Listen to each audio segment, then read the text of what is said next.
Okay, good morning everyone, and welcome to the parallel session of the POLIS Conference, Zero-Emission Transport. Don't be afraid to start with freight. This is chaired by Sita Holtslag from the Transport Decarbonisation Alliance. Just a couple of information before we give the floor to Sita and to our speakers. Some housekeeping rules. To ask questions, you can go to the chat function and select session and then ask your questions there. To view who is attending this session, go to people and then session, and seeing the participants to this specific session. Direct messages to some people, you have a specific function for that as well. To maximize your screen, you can hide the chat. You have an arrow, the chat function, where you can close the bigger screen.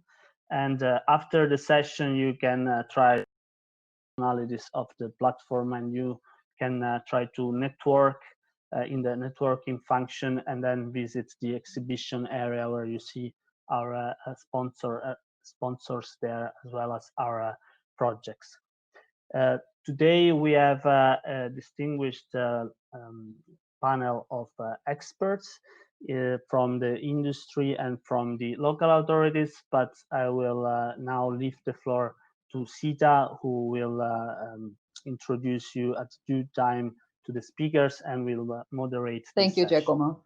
Thanks, and I see people are coming in the session, so feel free to take your time to accommodate to this new virtual reality that we're all in.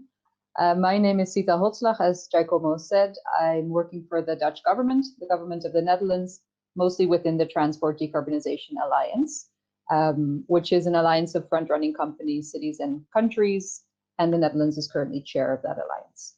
So the topic of the session today that you chose is, as Giacomo said, don't wait to start with freight, and specifically the zero-emission zones. So the main message that we think we're all going to hear is that it's important to start thinking about zero-emission freight and zero-emission logistics up front in order to reach your goals in 2030. So the format of the session will be a couple of presentations. First from me, talking to you a little bit about the how-to guide, and then from DPD Group, Deutsche Bahn, and Colruyt Group. And they will present their initiatives and perspectives on zero-emission freight. Then we'll have a panel discussion, and we'll be joined by two city representatives, one from the city of Rotterdam and one from the city of Lisbon.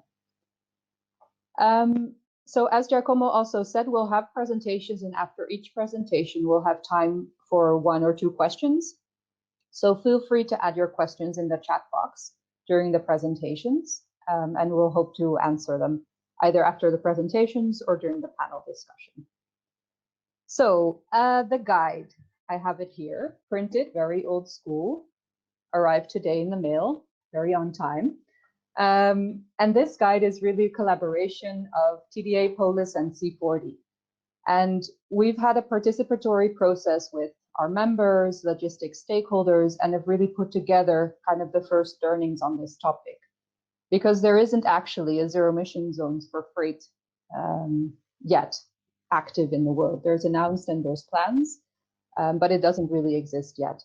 This is a little preview because it will be formally launched on the 3rd of December during the Green Deal Makers Summit by the chair of the TDA, Minister Stientje van Veldhoven, and Judith Bokhoven, the Transport Councillor of Rotterdam. So if we go to the next slide, I'll give you a bit of an overview of this guide. What we see is that it really starts with awareness, and that urban freight produces a substantial share of the pollution. And really few cities and countries have developed specific policies for freight when they're looking at transport decarbonization or zero-emission transport. And as you can see in the graphic, it might be a bit small, but I hope it's clear. It's not just about the parcel deliveries. We know that that's the fastest growing, especially with COVID, and it's very visible in the streets. But if you see what we mean with freight, it's really the whole spectrum. So it's from big waste trucks and construction material transportation trucks to service providers like an electrician coming to fix the electricity that's gone out in the building. So that's the whole scope of what we mean when we're talking about freight in the city. So in the next slide, you can see the why. So we really started with exploring why is a zero emission zone an interesting policy or instrument to reach zero emission urban freight.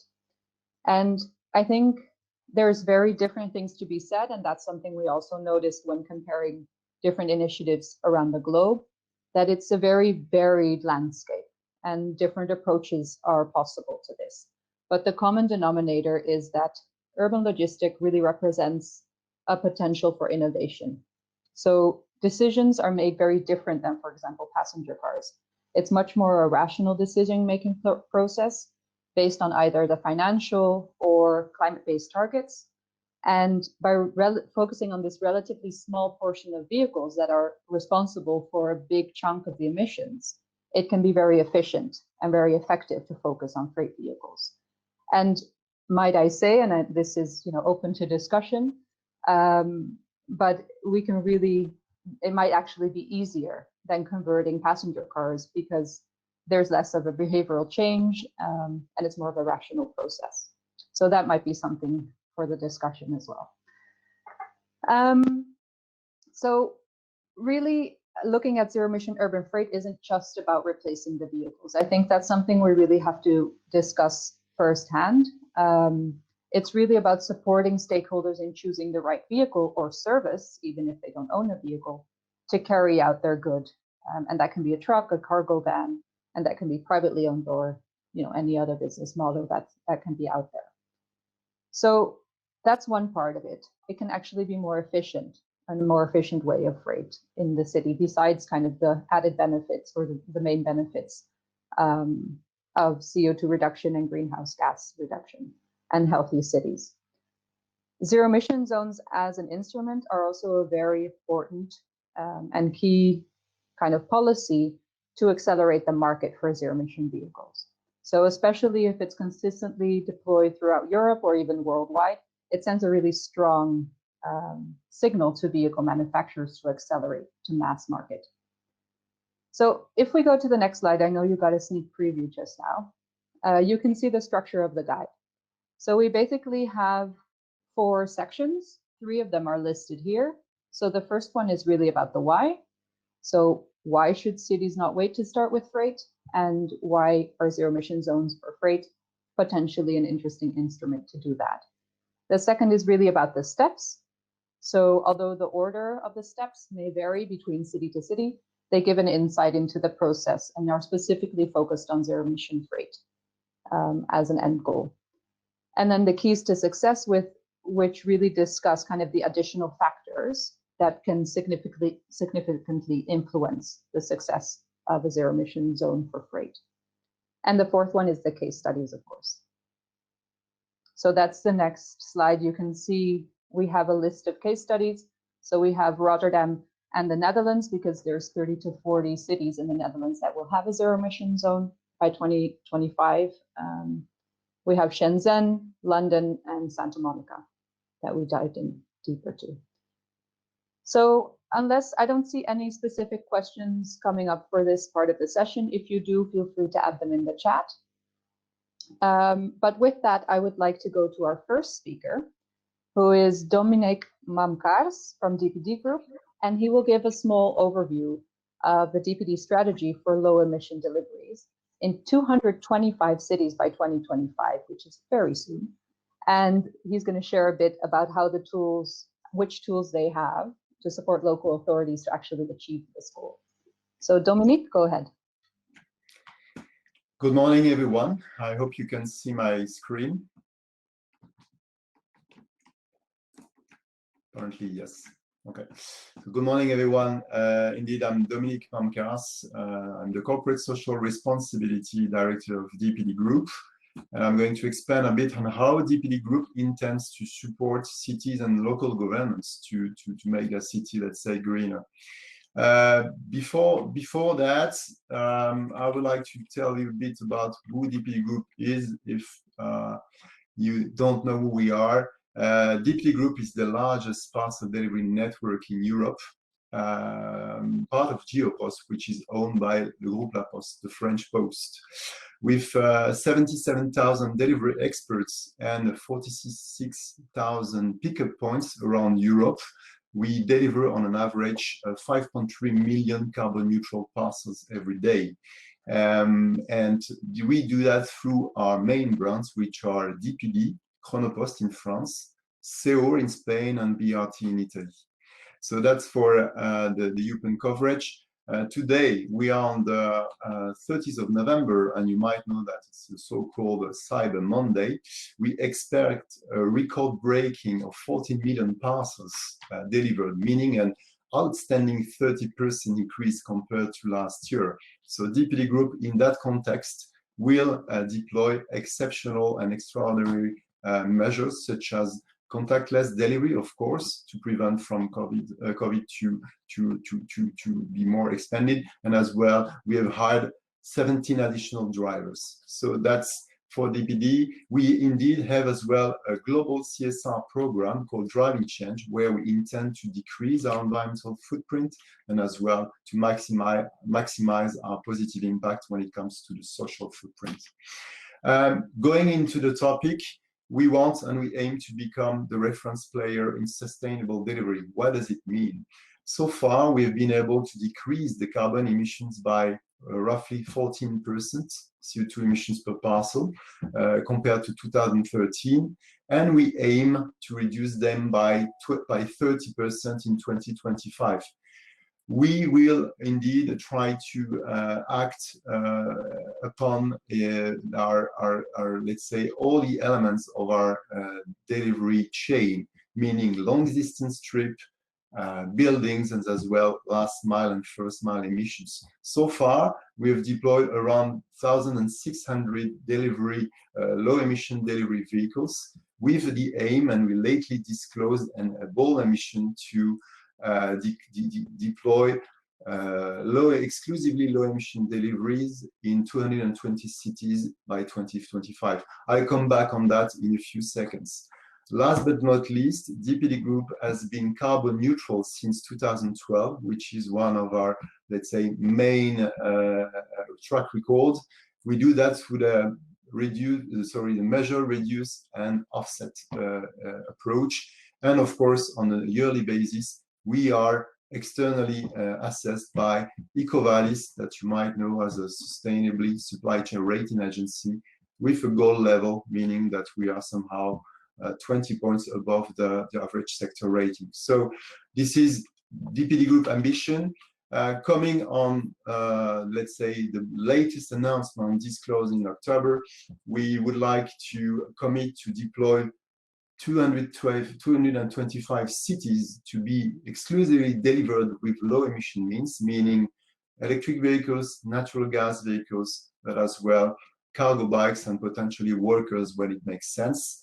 You can see all the numbers on the left part of the screen. It will mean covering 20% of the European population when we'll be at the end of the period, around 260 million parcels. And for this, we will deploy not much than 70,700 alternative vehicles, 80 new urban depots, and we could be coming on that as well, charging infrastructure, and an extra investment of more than 200 million euros. So that's a massive investment that DPD Group is going to put on the table to be able to support cities into their green plans and into the, let's say, reduction of emissions at city level.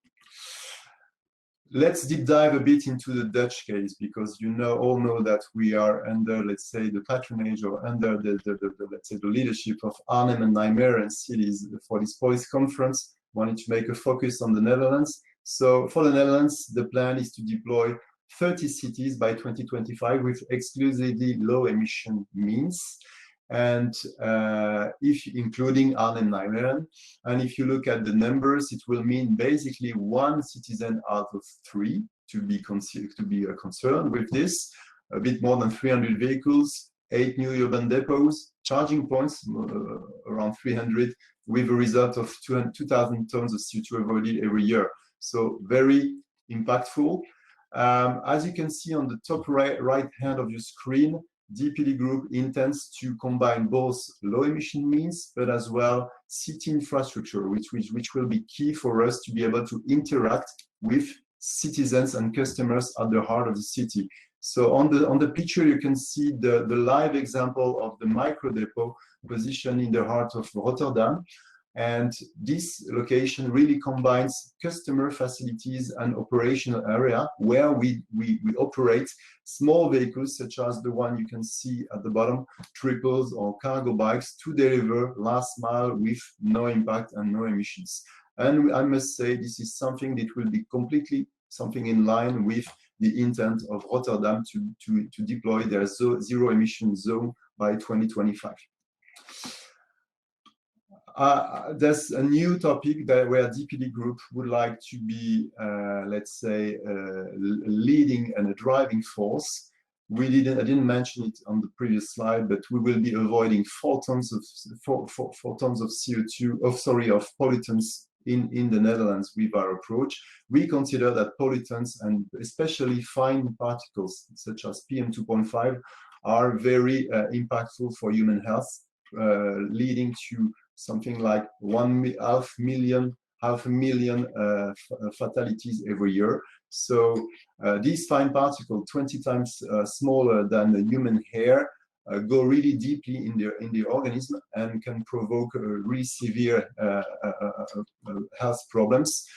Taking that into account, and as well taking into account that with the latest studies, we've been shown that the COVID-19 crisis as well has been somehow, let's say, modulated, and there was a true impact of these fine particulate matters in the spreading and the violence of this virus. We believe that DPD Group, with its fleet and with its city location, has, let's say, a premium role to play on this topic.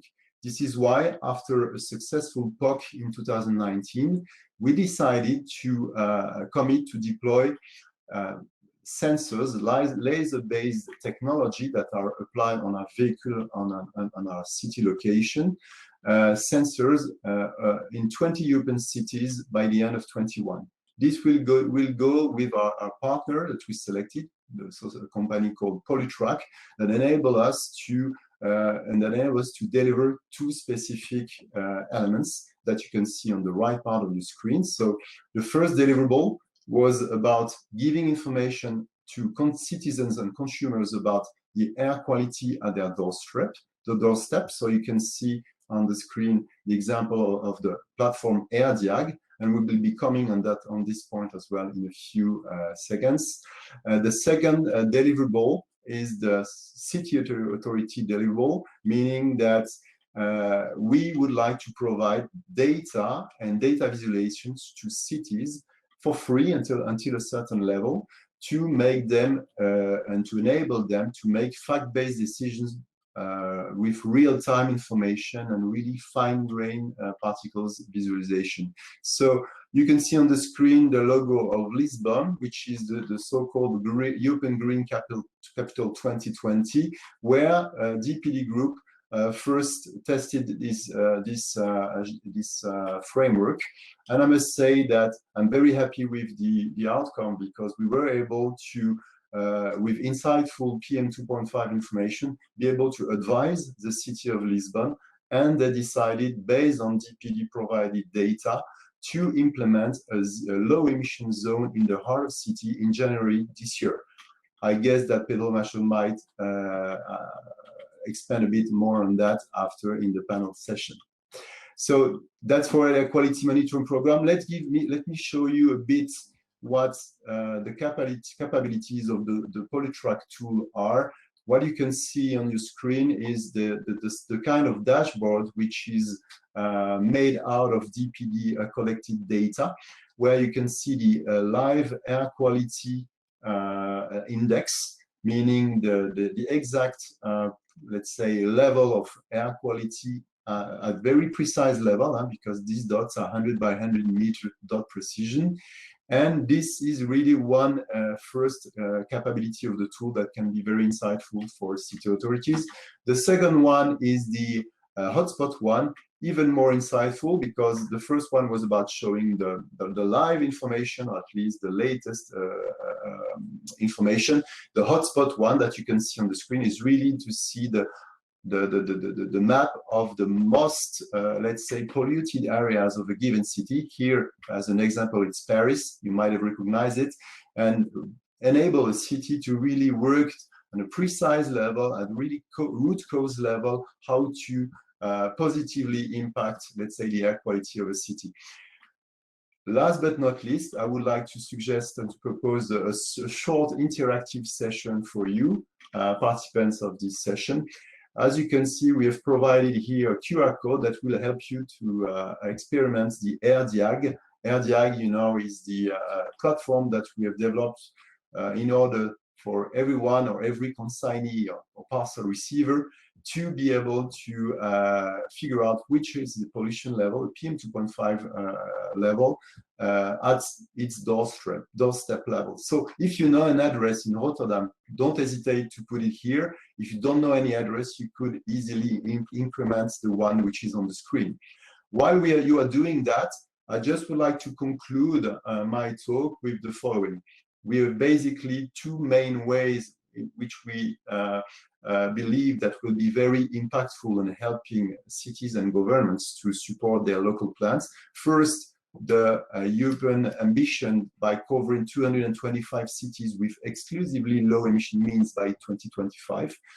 If you would like to access to the whole list of this deployment, I invite you to visit DPD Group website and the sustainability section, where you will be able to find even the more detailed level of which cities and when they are going to be deployed. So that's the first one.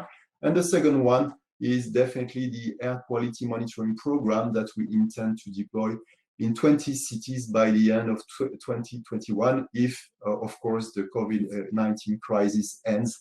And hopefully, we all hope that's going to be the case soon.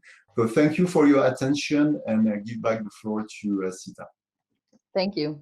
Thank you, Dominique. And it's interesting to see how you really linked those two. So both your green ambitions on the vehicles themselves and your core business, but also now going into this whole new world of monitoring air quality. I think that's not what was intended all these years ago when we started, and it's good to see how that's evolved. So thank you very much. So we have some time for a couple of questions. One is more of a clarifying question. You mentioned 770 new vehicles were like accepted into the fleet of DPD. How does that compare? Do you know how that compares with the total amount of vehicles in percentage-wise, for example?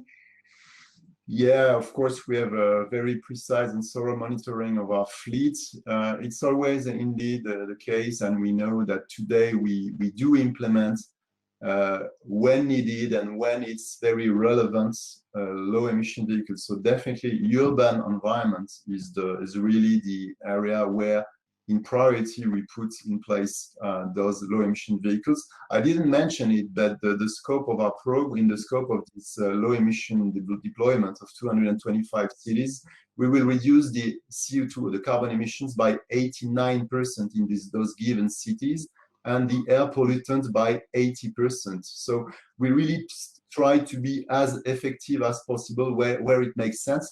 If it's just about looking at the share, we are currently reaching a bit less than 10% of our overall fleet. We do not expect to be 100% of our overall fleet even in 2025, because you might know that part of our business happens at night with big trucks, let's say bringing parcel from one country to the other.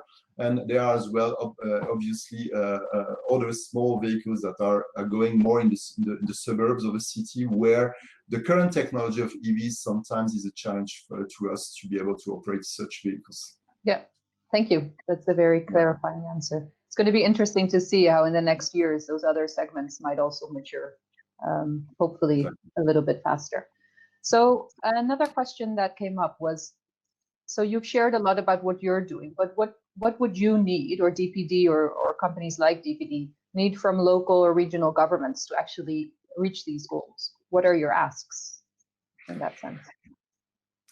Well, let's say our main goal is to be able to collaborate in an efficient and effective way with city authorities. And I believe that the example of the air quality monitoring program is a very good example on how we can collaborate, make contact, explain what we can bring to the city with a network of vehicles moving all day long and city location, and bringing information, insightful information for city authorities, and let's say starting the collaboration and being able as well to discuss with the city authorities, for example, which are the relevant and available square meters that would be available for such a company, a parcel operator as DPD in the heart of the city. As you know, and as you understood, our strategy is really to be able to implement what we call smart urban delivery, combining low emission means, let's say interactions with consignees to be delivering successfully at the first attempt, and importantly, sometimes square meters. You saw the example of Rotterdam city center. We need these customer operational small locations to be as well to have a positive footprint to the cities. And this is one of the areas where we believe that let's say a smart collaboration can take place with city authorities. Great. So it's the combination of kind of that warm connection and being in collaboration with each other, but also concrete solutions like, you know, having the space and the square meters to have these city hubs in right side. So you mentioned you have this whole network of wheels on the road day and night. And one of the questions links very nicely to that. So would you be prepared, for example, to share the data of those rides and the routes? I know that's always a sensitive topic, but with city authorities, for them to better know kind of how, you know, your colleagues from other companies, how that better fits with kind of the complete fleets that go into the city.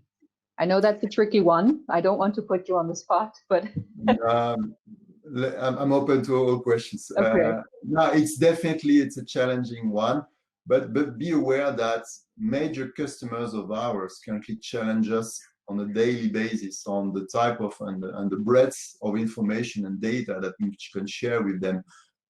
Obviously, DPD Group tries to and has already developed some carbon calculators to be able to provide information and insightful information in terms of footprint, let's say, as a result of transporting parcel for a given customer, or sometimes giving as well some carbon neutral certificate just to make them aware that going through DPD they're going to be in the end carbon neutral. But when it comes to raw data, then we enter a full new world. Indeed, for us it's a challenge, not because it's somehow disclosing the way we currently operate. It's more a challenge because there will be as many requests as and different formats of requests as many people requiring for data. So for my team and for the people in charge of providing this data to customers, for example, or city authorities, that must be that could be quite of a challenge. But we are currently in a reflection to see how very effectively be able to provide some insightful data in terms of, I don't know, number of kilometers driven, time, type of fleets, and this kind of thing. We are currently, let's say, ramping up and trying to be much more ready with our IT systems to be able to go in that direction. But that's, again, you mentioned it, that's a challenge, and I believe that our competitors as well will be in this kind of mood. Yep. Okay, well, it's good to hear that there's a big willingness to share. It just has to be made a little bit easier for you to actually do that on a regular basis. I think the data gap within cities is something that is well known, probably with the audience as well, where cities are sometimes very much struggling to know exactly, you know, what's driving through our cities in goods and freight movements, and how do we best accommodate that for the new transition. So one final question before we move on.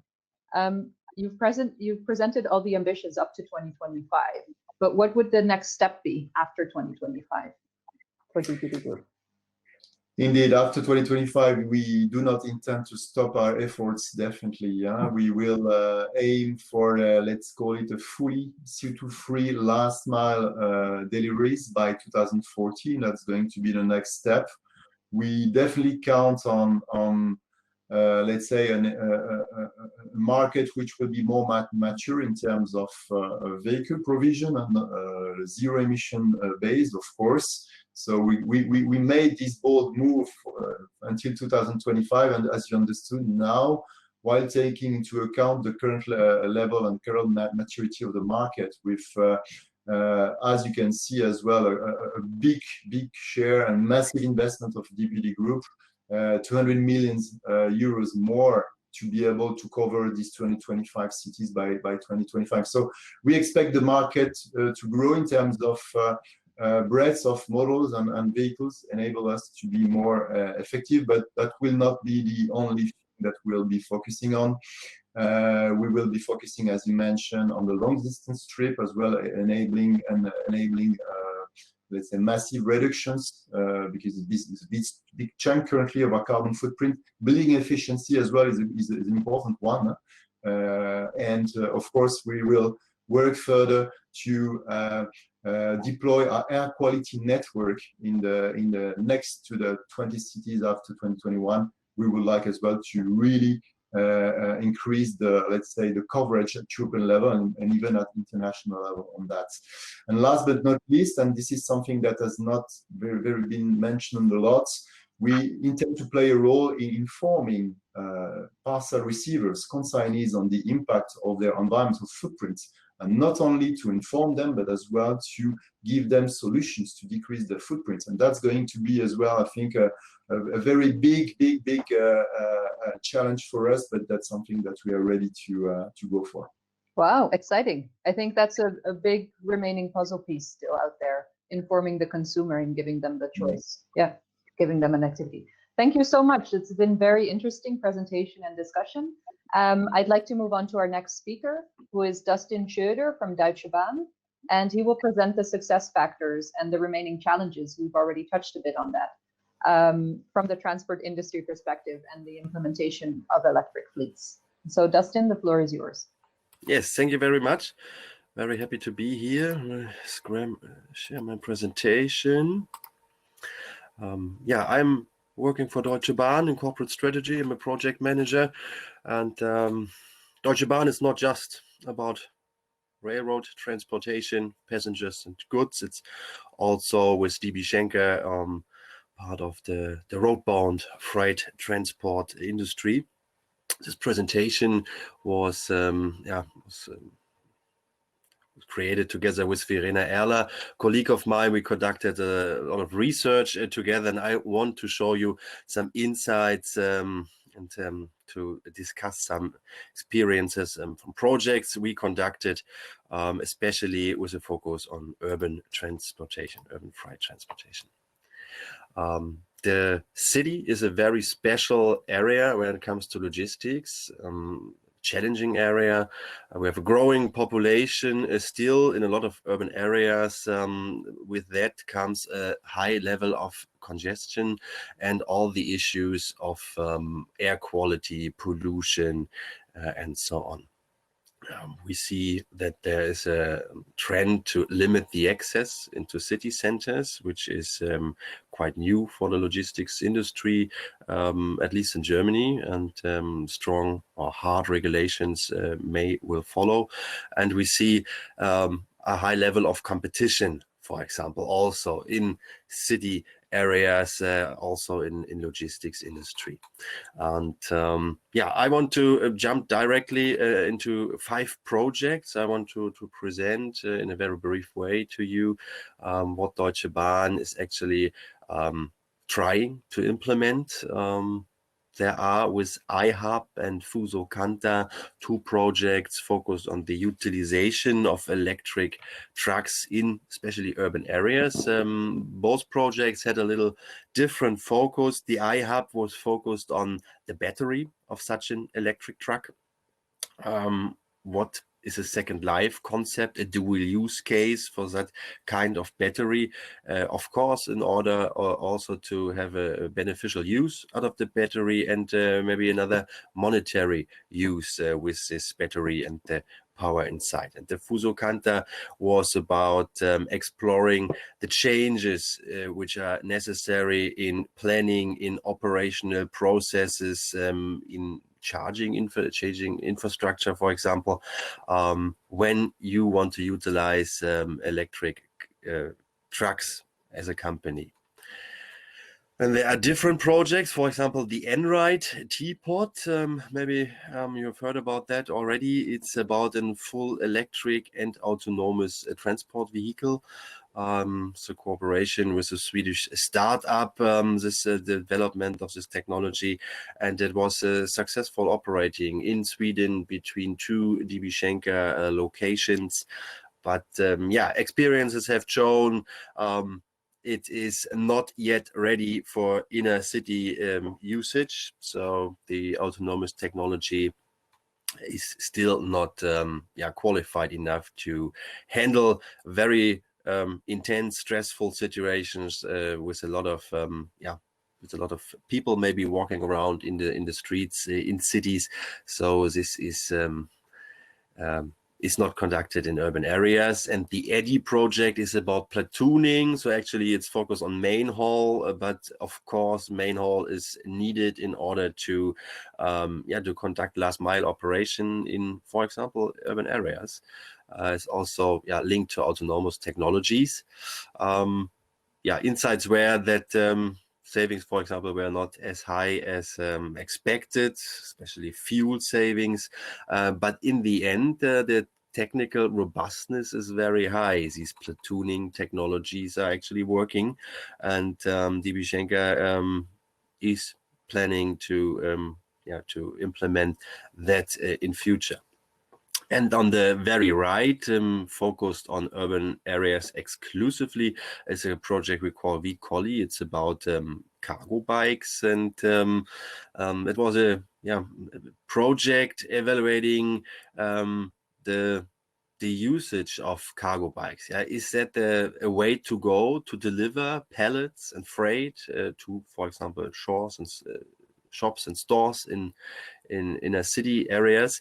And it is. This is one of the outcomes. You need totally different approach in planning of, for example, tours and in operational process chains. But there is an effect for the greenhouse gas emissions, and you can set up new structures for last mile, more sustainable structures with actually without fueled combustion for powertrains, for example. What are findings and experiences? There are 4 major findings above everything else, and the first and most important is for logistics company, electric mobility in urban areas, including actually a suburban area, that depends a little bit, makes sense. This is an action, a path to the future, which Deutsche Bahn wants to go. There is usage for that, especially in these urban areas, if you keep regulations in mind. The second thing is to be successful in these sustainable projects and initiatives. It is necessary that sustainability has to be anchored in the target system of the company. There has to be a price for sustainability, let's say it like that. So if top managers and middle managers are deciding whether or whether or not applying green vehicles, let's call them like that, it's of course much more than just electric vehicles. They have to be a KPI for that in the end. So that the KPI system of a company, and every company has to be enriched with sustainability KPIs. Third one is that the customers, they are really not willing to pay more for sustainable services. At the moment at least. But nevertheless, the demand for sustainable services in logistics is there and actually is growing. So there is a gap. And this gap is becoming bigger and bigger at the moment, and maybe in future it will be possible to have a willingness for the customer to at least pay a little bit for sustainable logistic services. And in order to be successful, you have to measure. You have to measure, for example, at first the footprint, the CO2 footprint of your operation, and this becomes standard in the industry. Nearly every logistics company has a more or less developed accounting system for CO2 footprints. On the right side of this slide, you see the activities of DB Schenker all over Europe. E-trucks on several locations and different approaches, and the goals which we most likely have reached by this year in the middle. What are actually insights to these projects? At first, the users are very interested. Electric vehicles are new technology, and especially in the right areas where you can apply it, urban areas. The interest is very high, and at the same time, the pressure on logistic companies, all of them, to implement sustainable operations is growing, continuously growing. Regulation is kicking in, zero-emission zones starting to be implemented. So this new environment is a challenge. It's different than the old system, and companies have to face that and to prepare themselves in order to survive in the new world. The interest of innovative solutions, let's say it in very general words, actually outruns the offering of this solution. So if it comes to my colleagues in the logistics industry, we want more. We are very interested to try and implement new concepts and technologies, but unfortunately the offering is very low. It's not only applicable for electric trucks, for example, on the market. There's huge numbers actually not available, but also for other technologies maybe.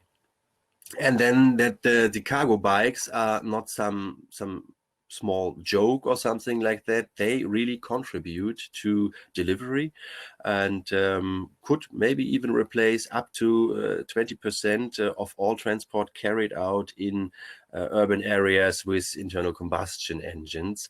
Of course, that depends a little bit which urban area we're talking about. The infrastructure is different from city to city, but overall, there is really a huge share these cargo bikes can contribute.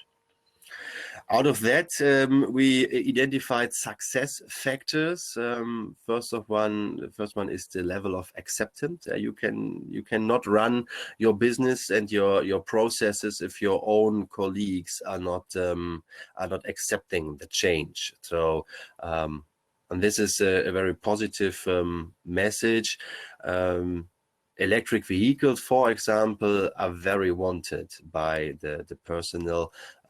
It's new, it's less stressful driving experience, it's less noisy, high level of attention during the delivery tours. So this is something every driver actually wants. The use case in logistics is much more structured than in private use. So recharging times, infrastructure, and so on are actually is able to manage that. For example, charging vehicles overnight, because usually in urban areas, in delivery operations, there is no 24 or even 24/7 use of vehicles. The utilization of new technologies and concepts is becoming a USP in the market. The competition is tough, and being innovative and not just saying what actually you want to do in future, but doing it at this very moment. This is a USP in the market. We experience that, and this is one of the reasons logistics companies in general are very open-minded to this new availability of technologies or new concepts. Then, of course, it goes along with risk diversification, already mentioned, regulation to enter inner areas of urban cities, for example, and with zero-emission transportation, for example, you would avoid some kind of city charge which is oriented on the emissions your transport vehicle is emitting.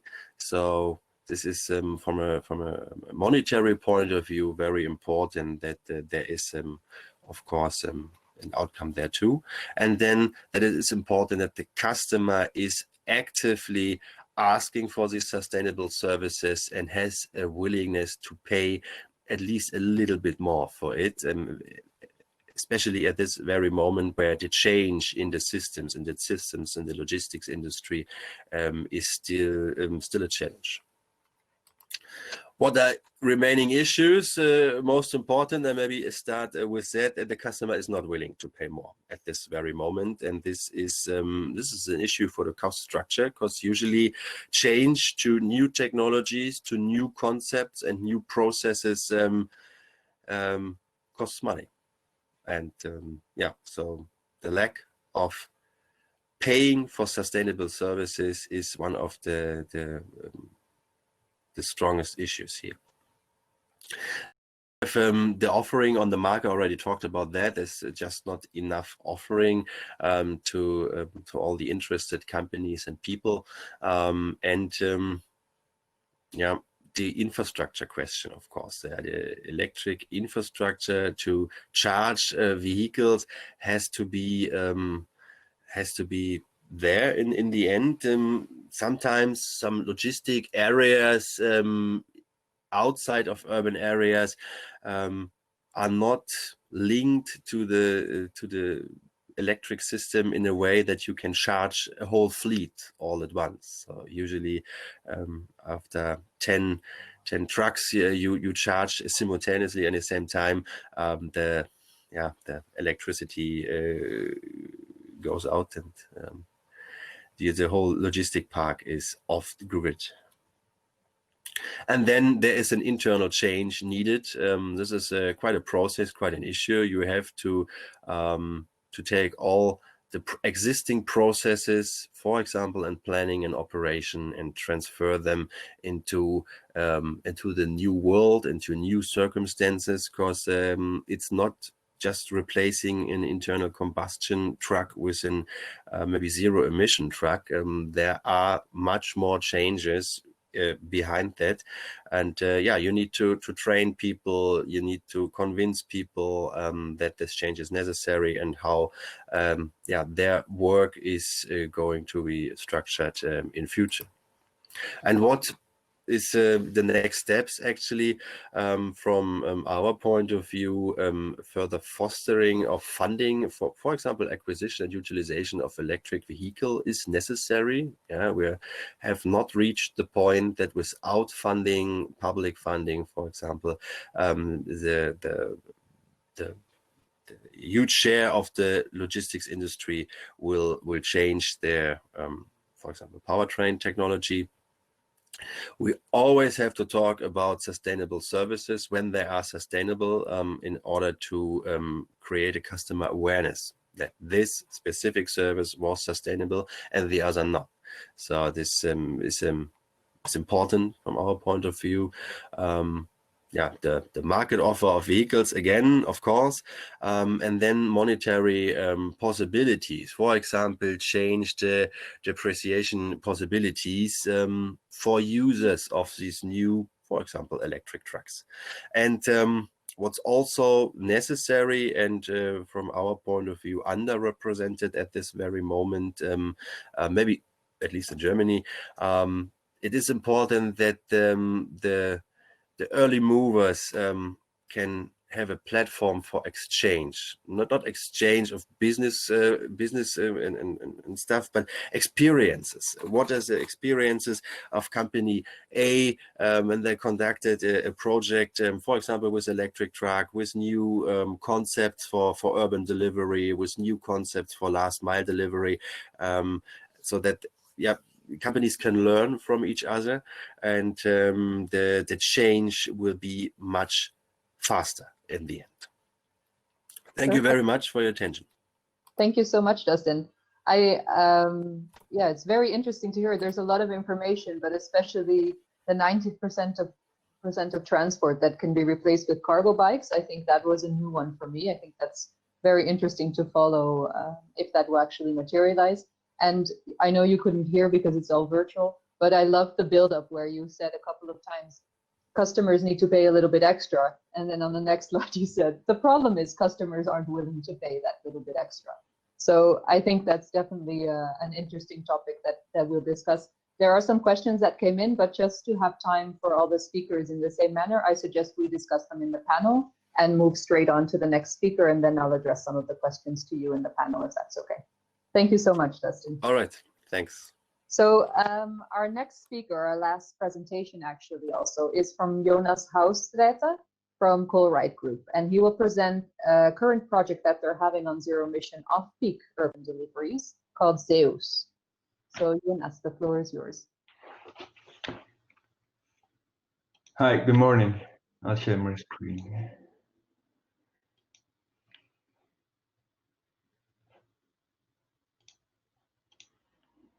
Hello, can you see the slides? So thank you for the introduction. This presentation is about ZEUS, zero-emission off-peak urban deliveries. It's a project of 11 partners supported by the EIT, or the European Institute of Innovation and Technology.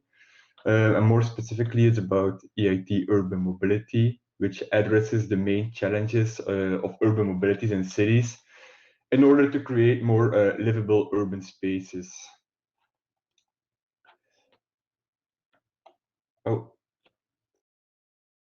Addresses one of the main problems that the big cities and also other cities encounter. Well, freight deliveries during the day are causing a lot of negative impacts in and outside the city. Think about the emissions, and not only the tailpipe emissions like greenhouse gases and nitrogen oxides, but also noise emissions. Just imagine sleeping next or above a shop's unloading area. So the noise emission is a very big problem with the freight deliveries. Another major problem of freight deliveries during rush hours is, of course, the congestion and the traffic jam, which is a problem for the citizens, the truck drivers, the retailers, and also the commuters. It's not only because of the waiting time, but also because a lot of accidents and casualties. So also the safety is very important. And in our ZEUS project, we think that we can solve a lot of these problems by off-peak delivery, but of course the condition that we can do it silently, because if you want to deliver freight during the night, you have to do it silently.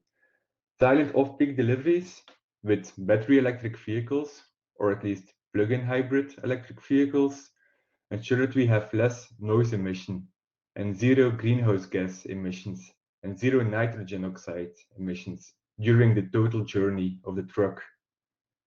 But of course, we have also tackled the problem of noise during loading and unloading of a truck, the trailer, but also all other processes related with these operational activities at the shop. So that's why our project is called the ZEUS project. It's all about the zero emission, so that we can deliver without noise, so that we can deliver during off-peak hours. It's in an urban environment, reducing the negative impacts related to those deliveries. And we are not talking about just home deliveries, but also about large deliveries. Large deliveries to the supermarkets, the shops, and so on. Because there will always be the necessity of freight. I think it will even get bigger and bigger as the cities keep on growing. As I said before, we are working on this with 11 partners. The scope of the project is so big that we can use all of these partners. We have a lot of industry partners, cities, universities, and knowledge institutes joining our team. In the fourth column, you can see the industry partners.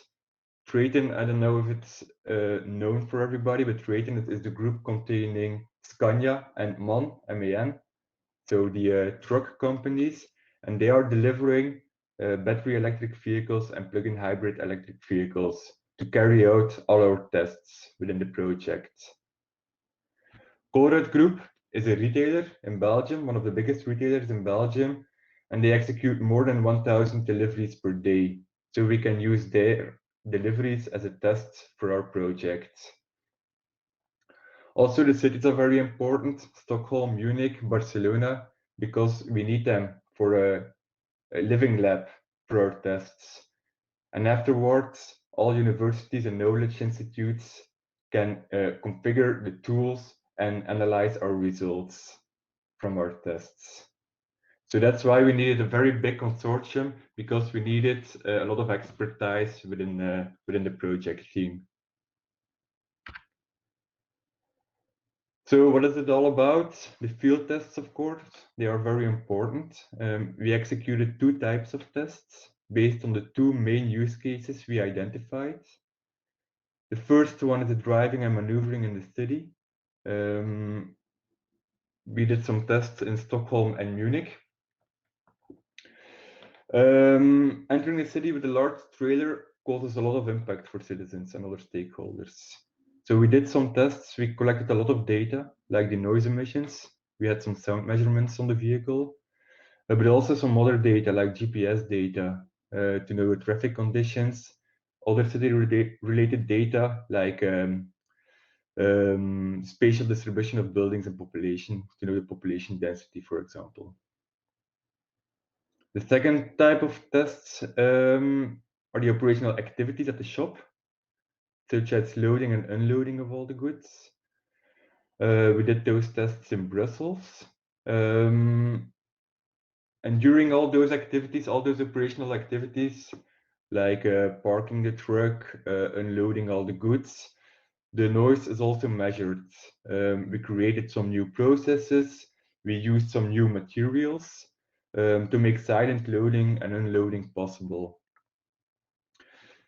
We gathered a lot of results from the SS and 2B situation, and we collected in our models and tools. We used a lot of models and tools. Actually, we made a kind of framework that links all models, inputs, and outputs to some KPIs for the evaluation of the scenarios. And then we had one very important overall tool, the MAMCA tool, multi-actor, multi-criteria analysis, where we collected all data, and that tool facilitates the discussions and decisions regarding all scenarios. Why is that? Well, in our project, the stakeholder analysis was a key element of our study. We have sent out a survey to the urban stakeholders to determine all kinds of criteria and their importance, the weight of those criteria.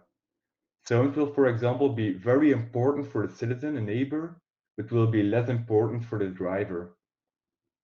And that model, that MAMCA model, which collects all information, makes it possible to visualize the different criteria, the weight, and actually all scenarios. So first of all, we identified the solutions. So which scenarios are there?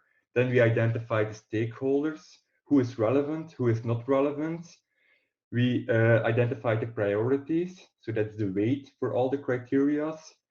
And afterwards, of course, we had the results. Here are some pictures of the field tests. To the left, you can see the electric truck of MAN. And you can also see some solutions at the unloading areas of the shop. We have the mobile sound shields.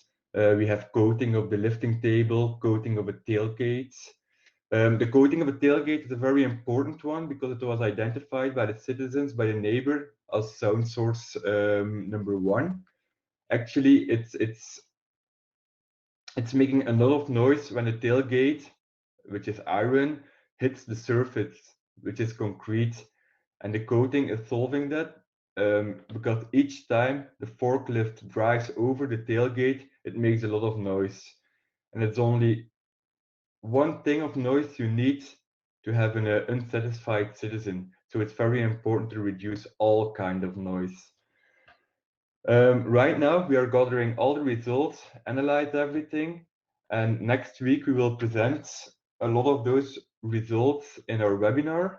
So you can all join this webinar. And by the end of this year, we want to publish, and we will publish a handbook with all the guidelines of our project that we collected. So thank you very much for your attention.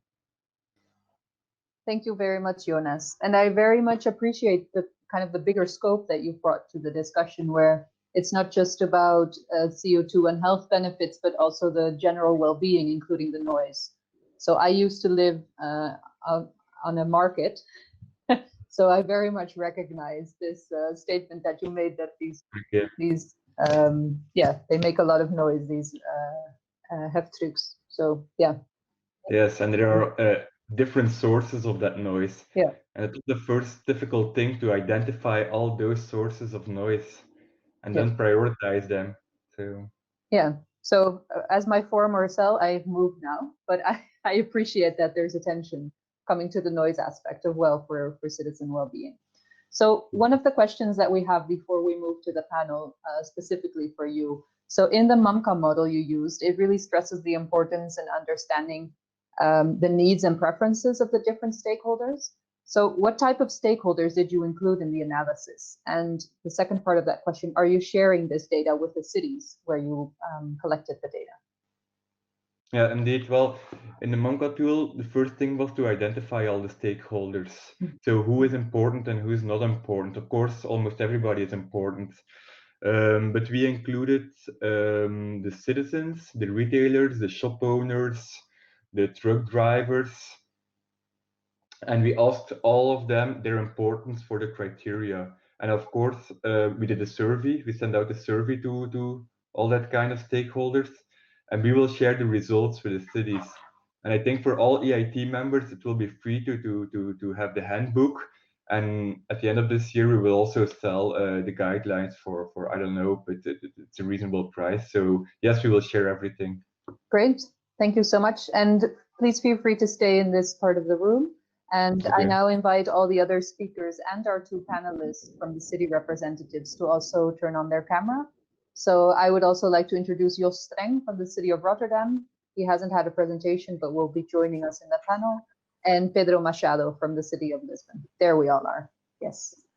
So I'm going to ask a question specifically to each of you, but I would very much encourage you to respond, or if you would like to add anything to the question or the answer given by your fellow panelist. So the first question is to you, Pedro. How can we deal with the increased e-commerce due to also COVID-19 that you see?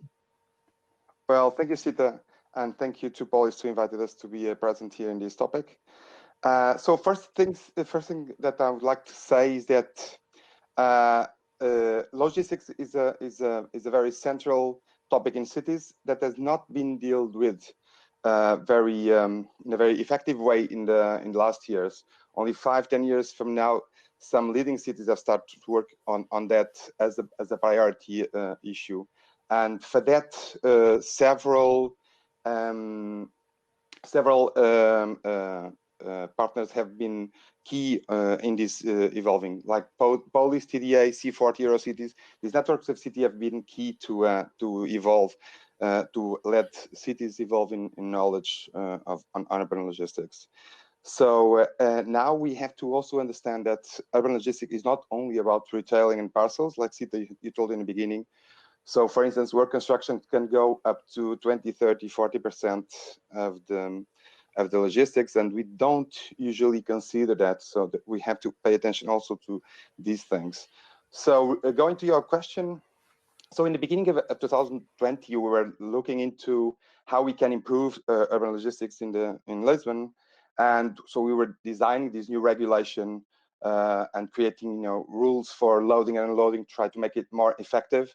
We are also designing this new low emission zone to try and increase the air quality in the city. We have heard Dominique and DPD initiative that help us so much to with information on pollutant distribution and to help us define the low emission zone boundaries. We are on the verge to get access control into this and exempt zero emission vehicles so that we can incentivize the use of these vehicles. We're restructuring a little bit our local logistics, and then suddenly we got this COVID thing and we got this massive lockdown, and this generated a big twist into our works. First, we had to just completely move the work that we were doing into the emergency. So we saw people just, and the government telling people to stay at home as much as possible. And on the other hand, we had to create conditions so that these people could get goods into their house. So we created this web platform. In 3 days, we got thousands of shops to be part of this platform, and we got these commercial associations to help us on the creation of this initiative. We got transport distribution partners.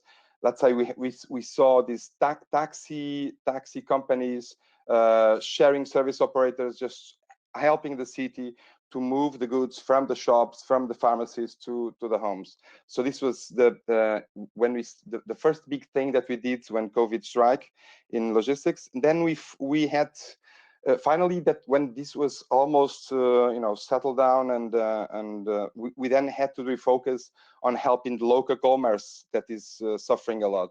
You know that Lisbon is the impact of COVID in Lisbon was high because we are a city of services. We have high commuting patterns, so there's a lot of people that live in the city, but a lot of people that live outside of the city and come to work in the city during the day, and these people a part of them are not coming anymore. So the local commerce is suffering from this. So we're now focusing on this, and we just created this, for instance, this Lisbon Protege program with 20 million euro just to help the small local companies to go through the winter time and see if we can get them, in good shape financially when this whole madness of COVID goes out. Right now, just to go back to your question, yeah, we can see that there's been a big reduction in some classical logistics streams. Restaurants and coffees, they're suffering a lot. Hotels, the logistics to hotels has come to a stop. Everything that is tourist related was much reduced. Also, things like sending letters, all the banks and the big services have stopped. So there's a lot of things freight related that has stopped from this side. On the other hand, we've seen a lot of increase in other topics like e-commerce just boosted. We just heard Dominique said that they have a record on parcel delivery expected for today. We had food delivery guys like Glovo and Uber Eats have boomed in business. So right now, yeah, we're now dealing with this thing that on how do we deal with a complex topic like urban logistics, especially now that the freight rules have all changed with COVID. So I would say that right now we need to surf the wave and maintain the city alive and as best as we can. But also we need to just start studying and preparing all the logistic dynamics for the near future. And for that, the work with partners is key, because we need to get information. We need to see where we are going. What are the trends from the demand, from the offer, and then see how we can all together prepare the ground to this. But yes, COVID has made a very big impact in cities, that's for sure. Thank you, Pedro. And very interesting to hear about this platform that was built in 3 days to facilitate that. That's quite impressive. My next question is related. It's for Jos. So the city of Rotterdam has plans to implement a zero-emission zone for freight in 2025. How did COVID kind of interfere or influence those plans within the city of Rotterdam? I'll refrain from repeating everything that Pedro said. Many things are recognizable. I think growth in parcel delivery is one of the things, and probably relevant also because the presenters here are involved in parcel delivery. And I think we try to shift. That was our main reaction from the mobility department, the freight department, to shift the emphasis a little from moving zero emission towards becoming more efficient. Because increasing efficiency in urban logistics is both relevant from a public point of view, because there's much less and less urban space available, so we have to be very efficient in using that. And increasing the efficiency of your business is also good news for needs in difficult positions. So we try to look at things from that side as much as possible. And then, of course, it remains a problem that you have no business, then it's impossible to test, I think, for the business.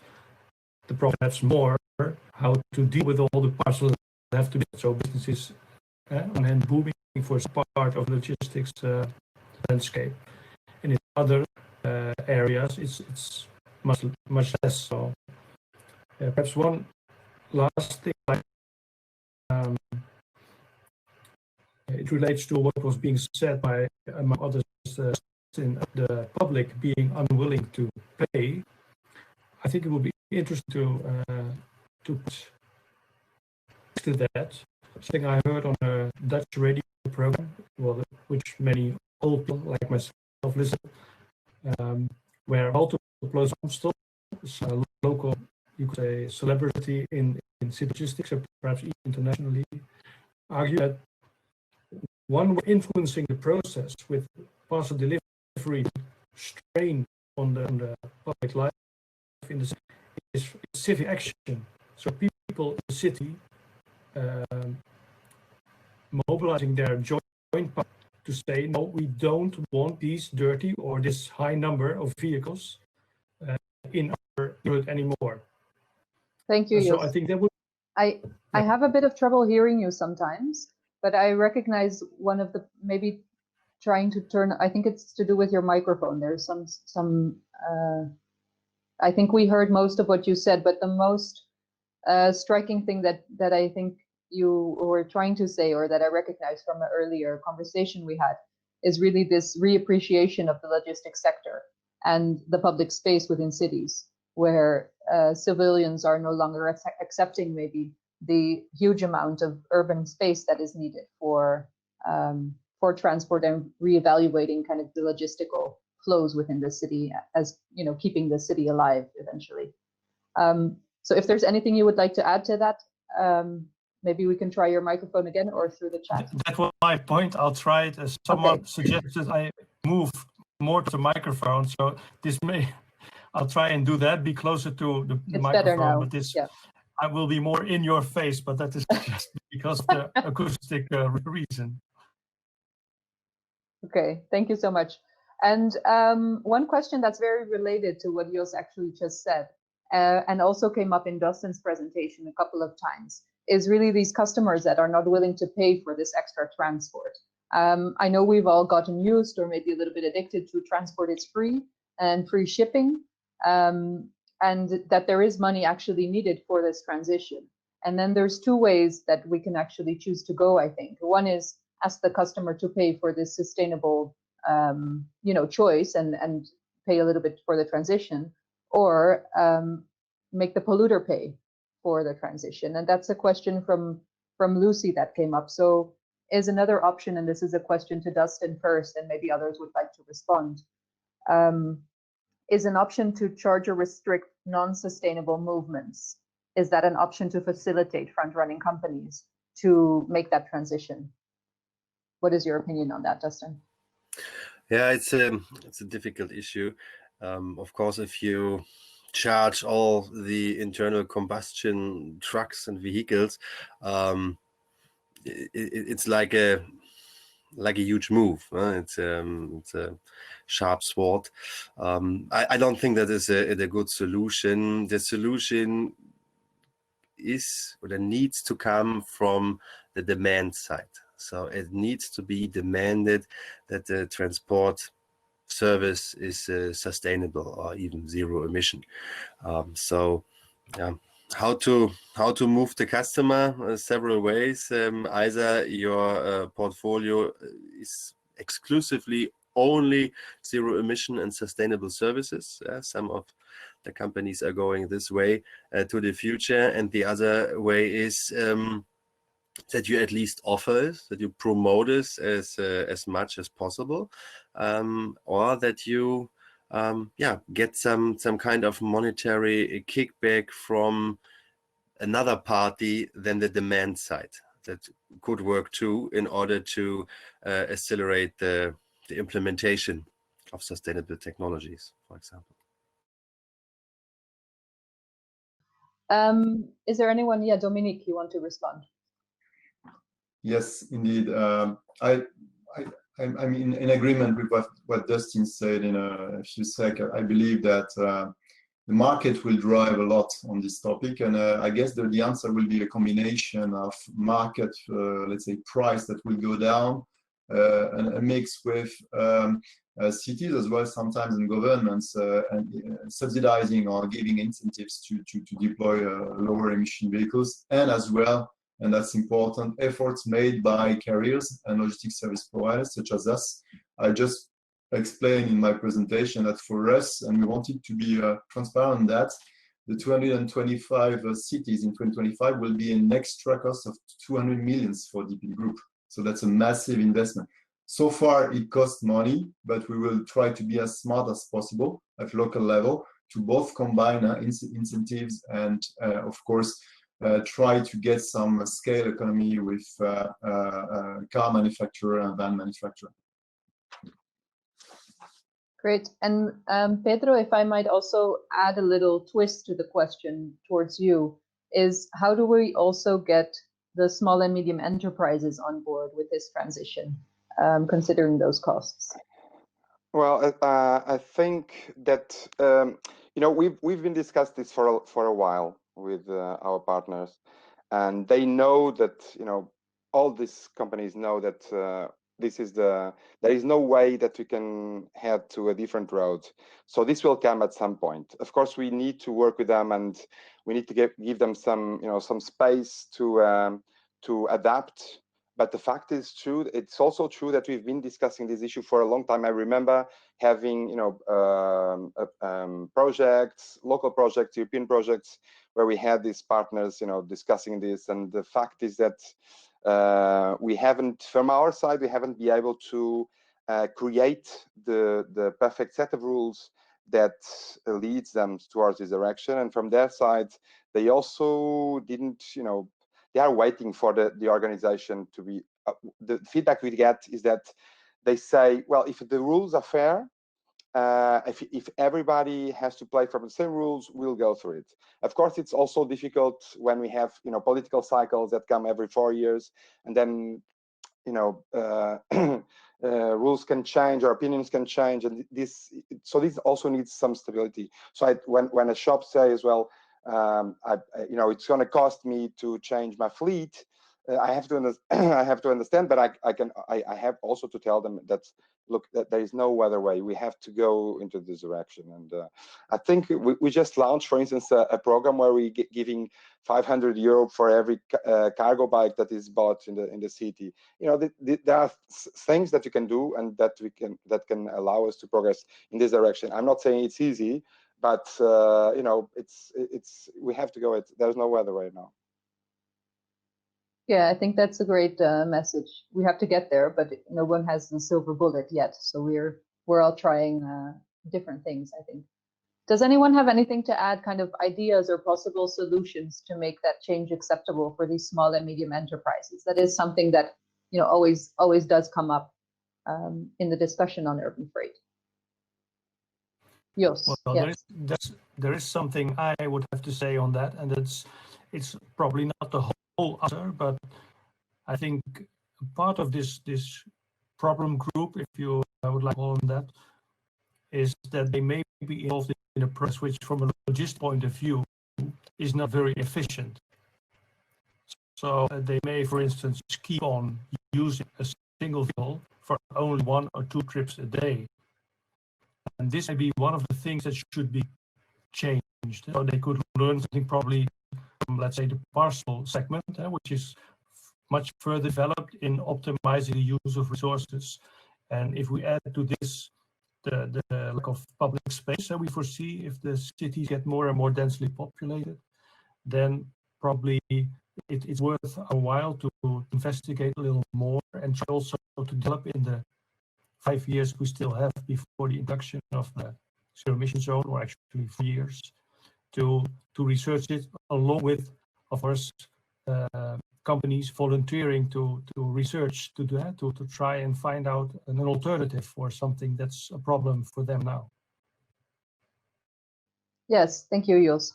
And maybe just to recap, that I hear you say that it's not always very efficient with the small and medium enterprises, where the vehicles aren't used as continuously or as intensely as with kind of bigger companies. Sometimes they do take up the space in the city that is very scarce, and maybe new solutions will be needed, or new concepts where they may not own a vehicle, like the bakery on the corner may not own its own vehicle, but might actually use a service, maybe a cargo bike or a shared vehicle or something like that, to actually provide those goods to whoever they're catering for at that moment. So new solutions for these small and medium enterprises. There's actually an interesting example on that in China in the guide. So that's a teaser, spoiler alert, coming up. And the guide will be coming your way on the 3rd of December.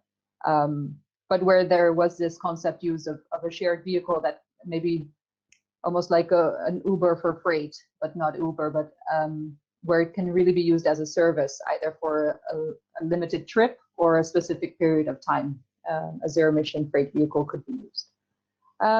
So we have another question coming up on cargo bikes. I know that came up a couple of times, but do we need a new way of city planning with more room for bike lanes and city hubs and electric grids? What does this mean from the city planning perspective and point of view? So maybe Pedro first, and then Jonas can reflect on that as well. We think, first let me say that we need, there are several streams of logistics, and we know that OEMs, the car producers, are not right now producing big trucks and medium-sized trucks in electrical because for autonomy things and other reasons, but the market already has solutions for light duty vehicles, and we have cargo bikes. Cargo bikes can be really a key thing in the future. So from our perspective, I think that at some point we need to allow goods to come near the city borders and be there, come by big trucks, but then we need to have these consolidation places where we can reshape the goods and then get them inside of the city through smaller and greener vehicles. So I think then if we can have small if you can have a network of small micro hubs in the city center, where these medium-sized small vehicles can bring their goods, and then we can do the last mile delivery by cargo bikes to the local in an area in the vicinity of these micro hubs. I think this would be a solution. We're trying that. We're trying to map that in Lisbon. Not being easy, mostly because these very consolidated cities have a very big lack of spaces You know, so you need to find a space in every neighborhood, and then this space needs to be redesigned in order to accommodate this micro hub. You know, there's specifications of, you know, the access, how the vehicle approaches, how the other comes out.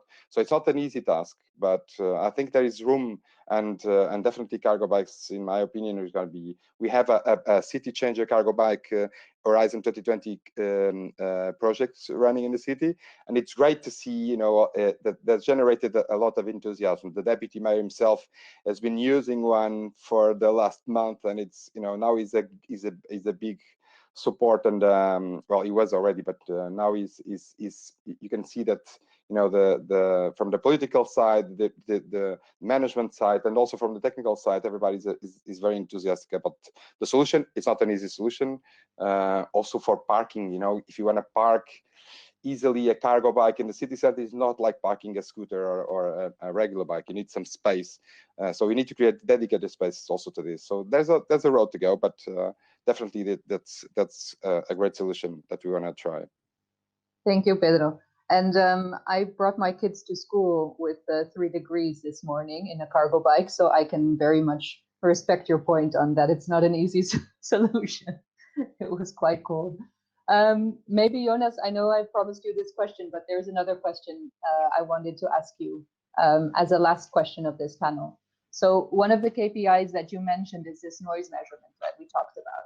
But are you also looking into other kind of measurements for reduction and congestion, and also linking that to regulations like access regulations or zero emission zone access restrictions in the future? Yes, indeed. Noise emission is maybe one of the most important criteria of our project, but we also have other criteria like emission reductions, access to the city, to the store, because it's not always possible to access the store at night because of the safety of a driver. Not every driver is willing to deliver the goods at night, because imagine opening your trailer in the middle of the city during the night. It's not that safe as during daytime. But also the availability of support during off-peak time, because a lot of companies only work during daytime. So also the availability of the support is very important. The time the driver will take from the warehouse to the shop is important, and the efficiency overall. So yes, we have a lot of criteria that are important for a project. And about the access regulations, I think that's one of the things that we want to solve in our project, because right now a lot of retailers can only deliver the goods during the peak hours or during daytime, because when a citizen or a neighbor complains about the noise or about the deliveries after, let's say, 9 or 10 p.m., then the major will say, oh, you're not allowed anymore to deliver at night. So we want to prove that we can deliver silently, so that we can change those access regulations, so that we can deliver after 9 p.m. in the evening, or let's say before 7 a.m. in the morning. So yes, I think one of those solutions can be the access regulations. Perfect. Thank you so much. That was all we had time for. There were some other questions that were asked, and we will follow up through email with you on those. And with that, we've come to the end of our webinar. I'd like to thank you all for really good questions. I'd like to especially thank the speakers and the POLIS staff, and a special thanks to Giacomo Lozzi, who made this all come together so nicely. So have a really good continuation of the POLIS conference. We hope to see you in other sessions over the next few days, and keep an eye out for the guide with everyone's input in there coming on the 3rd of December. Thank you very much. Okay, thank you. Bye. Bye. Bye.